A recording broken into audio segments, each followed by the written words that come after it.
Welcome everyone to Mail Fuzz TV. I am Peter, that is Connor, and this is going to be our sort of season wrap up for Deep Space Nine Season 1. Just like we did with Next Gen and we did with the original series. When we get to the end of the season, we'll take a week off from doing an episode and we'll do our top 5 episodes of the season. We've sat and debated and came up with what our top 5 is. And as a bonus, we also do our worst 3 episodes. So you get a bit of negativity at the end as well.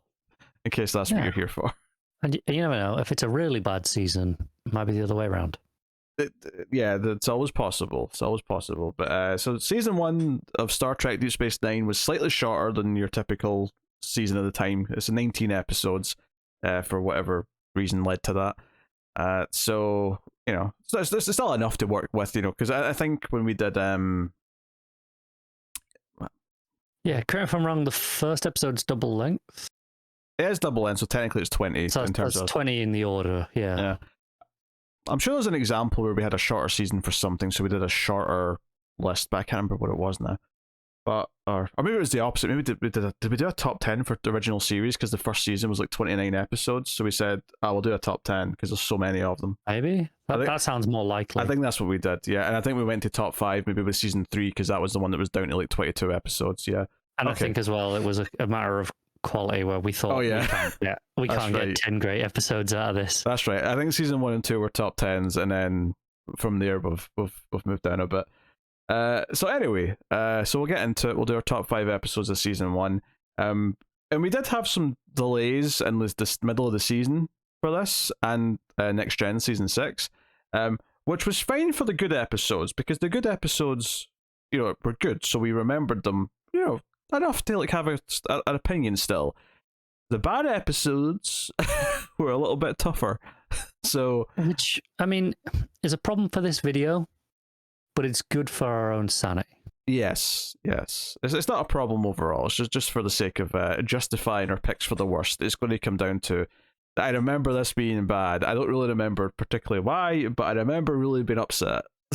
The beauty is, this is part of a whole playlist where we went into our thoughts exactly why those episodes were bad. Yeah, so you can go back you can just go back and see our fresh reactions. Easy peasy. So let's get into it. Top 5 episodes of Star Trek Deep Space Nine Season 1. Number 5 is Dax, which was episode 7. And this was a trial episode where Dax is accused of murder, but specifically a murder in the previous host, because obviously Dax is Trill. And we have a sort of trial, sort of for and against why she might have murdered this guy in her previous form. But basically, it's used as a vehicle to really explore what it means to be Trill and how much of her is the Trill and how much of her is the host. And basically, it's just a really effective method of trying to do a lot of that stuff. And it was just kind of a fun episode more than anything. It was, and it did it with a solid story as well as just being, you know, exposition, you know, lore exposition, which was the primary purpose of the episode. But it did as well with, like, you know, some solid guests. You know, the stuff with the backstory with, you know, the person who was murdered, you know, the other guy who Dax at the time was like friends with, and, you know, and it was, you know, his wife, you know, there's all this stuff that was going on. It was all, you know, really well done. Yeah, I think it's worth mentioning it's not a standout episode, and I think one thing is where we're looking through the episodes, picking this top 5 for season 1 of Deep Space Nine, is that there was a lot of middling episodes in this first season, and a lot of them had good things in them. You know, there was an episode that had a good bit of Odo lore, but the episode as a whole wasn't that great, and other things like that. So the bottom end of this top 5 are you know, they're a little, you know, closer to sort of a middling territory than we typically have in the top 5s of these, I would say. Yeah. That said, overall, it's a better average than early seasons of Next Gen. Oh, yeah. I would say Deep Space Nine Season 1's at the very least more interesting to watch than Next Generation Season 1 for the most part. Yeah, I think it definitely doesn't have as many terrible episodes as that season did. I think it's a case of the individual episodes for season 1 haven't been like super high quality for the most part, but all the characters are enjoyable to get to know them. So getting the little snippets throughout the episodes has made the season kind of easy to get through regardless.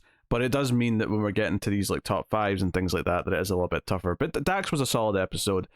So that's number 5. Number 4 is Progress, which was episode 14. This is the episode where Kira has to convince an old man, a Bajoran, who's living on a moon to move because they've got a new energy factory that's going to like contaminate the whole moon. Then he has to move or he'll die.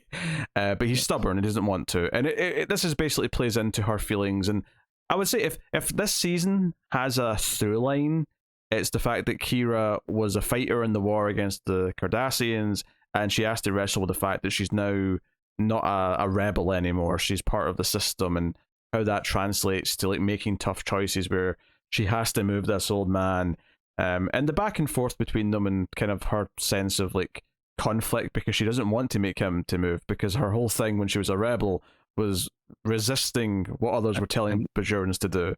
And specifically, I would say freedom as well. Like, yeah, with her, it was a literal freedom from borderline enslavement to this, where it's more just freedom to choose, freedom to do what they want in a more libertarian sense, but not in an extreme sense of like they're not harming anyone except themselves. Yeah, it's a very quiet episode because it is mostly, I mean, there's a B plot, I think, but most of it is these scenes of her with the old man or back on the station arguing for the old man. And I then think the B plot was Jake and Nog running around buying and selling stuff. I mean, I don't know for sure if that was this episode. I remember. I'm fairly sure it was, because it ends with them getting a plot of land, and I remember thinking I thought that the plot of land was going to tie into being on this moon. Fair enough. And that was a fun enough B plot for what it was. But the A plot is fundamentally this thing where it all builds up to her making these harsh decisions for this man, even though he will hate it. She's doing it to save his life, so it's kind of this tough love kind of element to it. And it ends, and I remember appreciating how it ended because it ends in this sort of non-neat way where maybe he'll sort of like learn to understand why she did what she did and respect it and move on and actually finally get over his stubbornness, but maybe he won't, and there was no like clear definitive answer to that. So yeah. I remember appreciating that. So it was kind of an example, I guess, of this show having a mature sort of layer to its writing, so I was appreciated. It was, and it was again showing us that it was a reinforcement of modern Trek for its time, was not afraid to leave it on an ambiguous note. It didn't have to give you this was clearly the right answer all along moment at the end. It was who knows, there is no clear answer here. Yeah, there's no clean everyone wins scenario. Someone's losing here, and it's just a sad sort of reality of it. So that's number 4. Number 3 is Captive Pursuit, which is episode 5.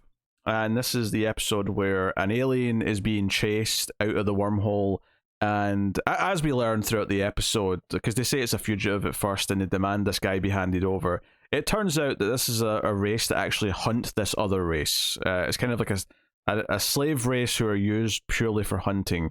And O'Brien kind of befriends this guy, and the ethical sort of issues arise where technically, because this is their culture, we're not really supposed to interfere with it, but this guy is effectively seeking asylum and we kind of have to do something about it. So this is probably a good early example of like these characters being, in Cisco specifically, being willing to think outside of the rules to achieve what is maybe what he believes is the right outcome, as opposed to what Starfleet would dictate as the letter of the law. So again, it's a good character establishing episode in that sense. It is, and it was kind of really fun on top of that. You had a lot of those strong character beats, the moral importance that was placed on it, but on top of that there was just this lost sneaking around, O'Brien kind of having the problems communicating with the guy at first, kind of like just the culture clash more than language, and then them coming together by the end, and kind of figuring out how to run away, and him the alien even inviting O'Brien to, hey, come with me, we'll go on the run together, it'll be fun. And O'Brien's like, I kind of got a wife and kid. Yeah, I think it's notable that a lot of these early episodes, not all of them are on our top 5, but there was a lot of early episodes where it was clear, okay, this is this character's first kind of spotlight episode, and this was very much O'Brien's first episode where he's the focal character out of the main cast. Yeah, he probably got, over the course of the season, less than some of the others of those episodes because we didn't immediately need as many because we were already, as an audience, familiar with him. I might say the only person who got less, just on a, without looking at the data to back this up, Bashir feels like they got less. And maybe Dax. Yeah, I was going to say Dax feels like she's a bit lower in the... Because I feel like Kira got plenty. Cisco obviously got a lot of his time. Odo and Quark, I feel like, get a fair share of screen time. Yeah, they're probably the ones that are at the bottom of the screen time share. That may change though as we get into, like, you know, as we said, this has got a few less episodes than most of the seasons will. So yeah, I think it's telling in, you know, just with that feeling that Bashir's probably my least favorite character out of the core group. Not because there's anything wrong with him, but because I feel like he's not had any real like not a lot of standout moments, not a lot to make him, you know, really as a likable character like some of the rest of them have. Yeah. I like his awkwardness when he's uncomfortable. Yeah, I like him. I just like him less than most of the others. Yeah, okay, that's fair. But yeah, so as Captive Pursuit, it kind of presented some interesting sort of predicaments for the characters to deal with early on. Established how they would treat some of these sort of crisis moments. But that is number 3. Number 2 is the Negus, which was a Quark-focused episode that, despite the fact that we've had Ferengi around since the first season of Star Trek: The Next Generation, this was probably, like, you know, we went from knowing that like 1% of Ferengi mythology to having like a really good understanding of how a lot of it works in one episode. We have the Negus seemingly dying, although it turns out he actually faked his death, and leaving Quark as the new Negus, which, watching Quark like receive basically, you know, the crown and the throne, and how much he wants to milk that is delightful. Watching him think he's getting everything he wants and thinking he's got power over other people is very entertaining. So good. All the stuff with Quark and his brother throughout that episode. Amazing. The idea of, you know, the Ferengi nepotism kind of being like, who cares? Because obviously you have the Negus family being like, we're next in line, and they're not. You know, I mean, it was eventually all a test for them, but you know, I boiled down to, well, you weren't good enough. This Ferengi was. Screw you. Nepotism counts for nothing here if you can't make me money. Yeah, this was just a really good... It expanded a particular corner of the mythology with the Ferengi, but it just gave Quark so much to do. He got a range of so many things. Of, you know, at first he's worried that the Negus is coming because he's going to, like, eat him out of a, you know, house and home, and then he gets elated because he's going to be the guy in charge and he's got all this power. He's effectively just been made king of the Ferengi. And then very quickly it turns into fear because now everyone wants to like kill him to take his position. Like there's this good like roller coaster of him getting to perform a lot of different emotions and throughout the episode is great. He eats up. This guy can do anything. He can be a high school principal. You know what? I didn't want to praise it because I knew you were going to do this. Every time. When this man gets eaten by a giant snake, I believe it. No matter how bad that 1999 CGI is, I believed he was eaten by a giant snake. I'm willing to bet it's pretty bad CGI as well. Oh, the 1999 CGI. It's rough. Not just that. It's 1999 TV CGI. Yes. Yeah, I mean, not all CGI. I mean, The Matrix came out in 1999, so there's some good examples, but not many. There's a lot more bad ones. But yes, that's the Negus at number 2. And then number 1, surprising absolutely no one, because there was, like, when we started making this list, I said, okay, we know what number 1 is. We're not even going to talk about it. And we just started talking about the other 4. I mean, we've seen some comments of people saying this is their favorite episode of the entire show, let alone this season. Yes. So number 1 is Duet, which is episode 18. And it is the episode, and this is really fresh in our minds because it was the second last episode, but it's this Cardassian is arrested, and they sort of begin to suspect that he's this really bad war criminal who effectively ran a Bajoran concentration camp. But then, as it goes on, he seems to want everyone to think he's that, and he's actually a good Cardassian who feels guilty for what his people did, and that he didn't do more to like stop them, and basically he's trying to commit suicide in a very kind of like grand way by handing himself over as this big bad. And it's a phenomenal episode for Kira. She has to kind of decide to forgive this Cardassian, and for someone who has just been anti-Cardassian, if they're ever mentioned on their show, to accept that, no, this is a good person, and I have to kind of like help him and make him realize that he's not guilty of something. And then the bitter ending of this other Bajoran doing what she might have done once upon a time is just phenomenal. Stabbing him in the street, essentially. Yeah, it's yes, like if this is a sign of things to come, then this was like the biggest, like. Oh yeah, this is when. so obviously, night and day difference with this and the last episode. Negus is so fun. Mm-hmm. This is not fun. This is pure drama. Yeah, and we got 26 episodes a season after this, so yeah, there's room for the fun episodes too. But if this is a sign of where the good episode, what the meaty episodes are going to be like, then absolutely, like, give it to me. Yeah. This episode showed that this is capable of pulling off this type of episode, and and putting real weight into it and making it not just it's a good episode of this TV show. It's no, this is just good media in general. Like, this is good TV, great storytelling. Yeah. So, yeah, I mean, honestly, like, go back and watch a review, just for all the details, because we could just sit here and gush about everything it does. So let's just lower the tone a bit and talk about the worst 3 episodes of the season. And what really caught us off guard when we were making this little mini list of the worst episodes is that they're all very close together in the season. There was it turns out there was a very rough patch in the middle. These 3 episodes are all within a 5 episode slot in the middle. 2 of them are back to back. Yeah, so the worst episodes of Deep Space Nine season 1, number 3 is Battle Lines. Now, this is in 3rd place of the worst, because obviously there's some notable events that happen in here, right?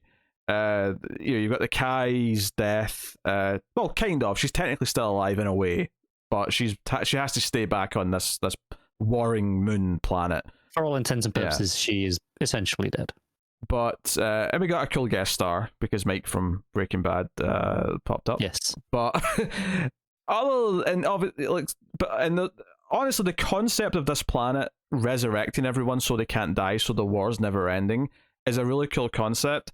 But this was one where the execution and the script just completely took all the potential of that premise and just kind of pissed it away by making it unclear, kind of like what the resolution was supposed to be, or I'd have to again, like, I'm doing this on vague memory at this point, but I remember having a lot of issues with it setting up the stakes and setting up the conflict, and then it just feeling like it was rushing to conclusions at certain points. Yeah, from my memory, there was a lot of the same kind of structure of stand around in a cave and talk. There's an attack, everyone dies, everyone gets back up. Stand around in a cave. And repeat. So what you're saying is they get knocked down, but then they get up again. You ain't never going to keep them down. I am saying that, yes. Okay. And I remember it felt like it was setting up to this point where they were supposed to, at least attempt to arbitrate a resolution between the 2 sides. And sure, it might have got to a point where that breaks down, it fails, but I felt like there was a real consistent effort to really try. Yeah, I remember that scene being disappointing, or the way it ended at least being disappointing, the way it broke down. Yeah, but again, like some of the bad episodes, it's hard to remember exactly. I think from what I recall, it got to the end, and Sisko was like, "I'm sorry, we can't actually take you off here. If we take you off here, you all die." And they went, "All right, cool. Guess we'll keep having war then." Yeah, just unsatisfying. Didn't live up to its potential, so we didn't really have to think about what the 3 episodes were. This was definitely not as bad as the other two because it at least had some big things in it that were notable for the progression of the story. But yeah, that's kind of where it sits. Number 2 is Move Along Home, which is episode 9. So this is the episode where an alien group make the characters participate in a game that's very lifelike, and Quark ends up... Honestly, if there's one thing I remember liking about this, actually, is that Quark actually seemed concerned about trying to save them, which I thought was Once he realised it was real, because at first he's like, oh, this is all just a game, it's fine. And he's just, gambling away their lives, potentially. And then they're like, oh, this is real. They're in there. Do you know what? The sad part is that I don't think the premise of this is even that bad. I actually think there's a potentially good version of this where it's like, oh, they're going through all these trials and it's all these different game rooms, and like the people playing the game, the board game, are kind of affecting what happens to them. I mean, is Cube the movie I'm thinking of? Yeah, you're thinking Cube, maybe. Yeah. Like you can see like elements of that movie kind of being here, as an idea. Mm-hmm. But unfortunately, it just all comes up. It just all feels a bit silly, and it feels like an episode of TNG, or even the original series, where a godlike being's putting them through something, as opposed to an episode of Deep Space Nine. Which, even at episode 9, we'd already at least established that this was a show that was dealing with the politics and conflicts, rather than magical being shows up and makes us do things. And by the end of it, they're like, of course they're not actually in danger. It's a game. And Clark's like, I could have just gambled it away and gone for broke. But yeah, it's really disappointing because it's a unique premise that I think probably would have been a really good next gen episode. I can see it, being a reworked script in that show where it fits tonally more with a lot of their episodes. I can see it being a good episode, but here it just doesn't work. Number 1 is episode 13, The Storyteller. This is the episode where O'Brien goes down to a village on Bajor, and they think he is the second coming of their prophets who speaks to their god, and we spend a lot of time with this village, treating him like he's the chosen one and the holy man. It's just him and Bashir just in this village being like, guess we should try and do something now. Yeah. Let's we'll inspire them to do it themselves. And that's most of the episode. They eventually, I hate to remember what the solution was, but they eventually did realize what was causing this face in the sky to appear. There was a reason for it. It wasn't literally just a god. But a lot of this is them bringing O'Brien their babies to bless and things like that, and it's just all a bit silly. And to top it all off, there's literally a guy who looks like Gandalf in a robe and a big white beard, yelling and prophesizing as there's a cloud forming behind him and all that sort of shit. It's just a really goofy episode and this is the A plot really of the episode. And I remember the B plot not being that great either, but I think I remember saying, honestly, they're pretty even, but if you had to pick, it is the O'Brien plot that's the A plot, despite the fact that the other plot's the one that's got all the other main characters in it. Yeah, I think in terms of screen time and just the thematic point that it was trying to make, this was the A plot, yeah. Yeah, so that's the worst episode. For anyone wondering if any other obvious picks that maybe just missed the cut, the finale did just kind of miss the cut of the top 5. We also considered the Luxwana Troy episode. There's a few in contention. I wonder if Duet hadn't been right before the finale, we might have been slightly more positive. Not that we were negative on it. We were still pretty positive on it overall. Yeah.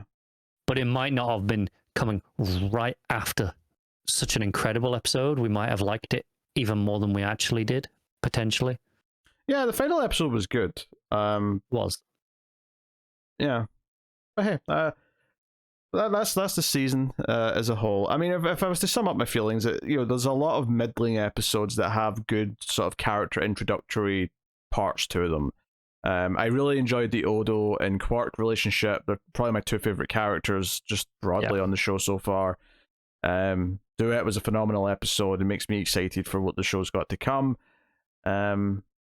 So yeah, I mean, it's a good first season. It's one of those, like, much like Next Gen, much like, an Angel. Even, I remember season 1 of Angels get kind of a similar thing where it's kind of finding its footing, and it's kind of like struggling to find its identity, where it's like potential though. Yeah, because it kind of feels like, it's like a lot of these just feel like Buffy scripts that got changed to be an episode of Angel, as opposed to actually feeling like they're really playing into what this is. Like whenever there's a new Doctor for Doctor Who, and there's certain episodes you go, this was written for the previous Doctor. Like either it was a literal leftover script, or they've just not decided on a voice for the new Doctor yet. And, they haven't figured out the quirks, and you can tell it's like it's not quite there. There's a similar vibe to this here, where this is still an above average season overall for TV. It's not bad, but it's like there's more. Well, there's a lot of potential. I can see where this is going, and I'm excited, but it's not there yet. It's not the finished product. I mean, for introducing us to a bunch of characters that absolutely succeeded in making me invested in all of them, and that's something that Angel did. It's something that Next Gen even did to a point. Like they've all succeeded in this. I think for me, it's returning. You mentioned how Odo and Quark are your favorite characters. I think that's pretty same for me as well right now. I suspect that might be true across the board, and part of that, I think, is in universe, in show, they have a history. They have quite a close relationship already. Antagonistically, but it's a close relationship compared to everyone else on the show. So they have this really natural pairing that they play off each other, and it feels like there is history there. Whereas all the other characters are pretty much getting to know each other from scratch, with the exception of Cisco and Dax, where they have prior history, but they just don't have as much screen time together as it's not really come up that much so far. Yeah, there are points that, like, absolutely where it's relevant and it's there. Obviously, the episode Dax with the trial, it's pretty important in that one. But overall, they just don't have the screen time to have that presence the same way Odo and Quark do, where they kind of just, I don't know if they're in every episode, but they're in most episodes. They have a moment together at least. I wonder if that's just something that they've not gotten to really exploring yet, or if it's just something that's one of those things where they thought it was going to be a big thing they'd use when they started the show and they pitched all the characters. But as the show went on, they realized, we don't actually really have to lean on this. It's kind of like something that we thought we might use, but in reality, it's just ended up being like a bit of a forgotten detail. Forgotten's maybe. I'm sure they're not going to forget it, but unused. It's unimportant. Ultimately. Yeah. But then again, maybe there's some really cool stuff that comes from it down the line. Could be, yeah. They don't have to do all this stuff in season 1, of course. So yeah, there's our sort of wrap up of season 1 of Deep Space Nine. If you have any overall thoughts on the season you wish to share, please do in the comments.